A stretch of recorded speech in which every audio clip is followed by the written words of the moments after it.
Bonjour à tous, on commence cette revue de presse en Espagne où les journaux parlent tous de la victoire du Barça face à Séville pour la Supercoupe sur le score de 2-1, une victoire qui fait de Lionel Messi le joueur le plus titré de l'histoire du FC Barcelone. Il a remporté avec le club catalan la bagatelle de 33 trophées, tout simplement un record comme l'explique le quotidien Marca. Le Mundo Deportivo a lui choisi de mettre en avant Ousmane Dembélé qui a marqué le but victorieux, un véritable missile comme l'explique le journal qui titre Moustique Tigre, en référence au surnom donné aux champions du monde. En Angleterre aussi, la reprise fait les gros titres, ça valait la peine d'attendre pour le Times qui ne boude pas son plaisir, et c'est Naby Keïta qui fait la une, dont la performance pour son premier match officiel sous les couleurs de Liverpool a été remarquée outre-Manche. Les Reds l'ont emporté 4-0 face à West Ham. Et en France, la première journée de championnat fait également la une, avec les débuts du PSG notamment, et la victoire face à Caen,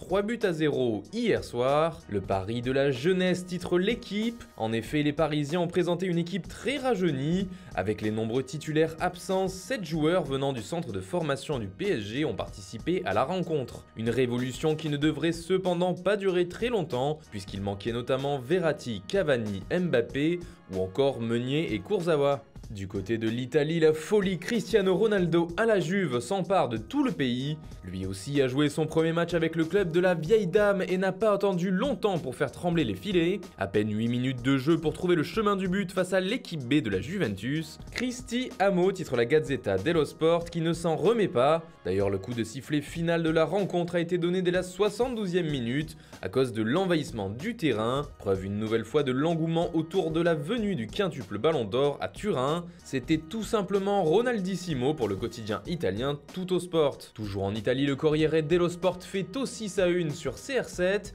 mais ce qui nous intéresse, ce sont les 2 points mercato du journal transalpin. D'abord sur Keita Baldé qui va bien jouer à l'Inter. Selon le Corriere, son contrat sera de 3 millions par saison.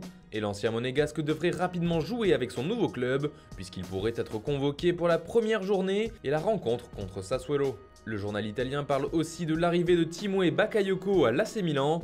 Il est en effet arrivé dans la ville milanaise et passerait sa visite médicale. D'après le quotidien, il s'agit d'un prépayant de 5 millions d'euros avec une option d'achat de 35 millions d'euros. Enfin, au Portugal, un club français pourrait réaliser un très gros transfert. Il s'agit de l'Olympique lyonnais qui est prêt à casser sa tirelire sur Ruben Dias, le défenseur central du Benfica. D'après le journal Abola, la direction lyonnaise serait à Lisbonne pour négocier le transfert du jeune défenseur portugais et serait prête à lâcher 40 millions d'euros pour le faire venir. Voilà, c'est tout pour ce matin. Bonne journée à tous, on se retrouve très vite pour une nouvelle vidéo sur Foot Mercato.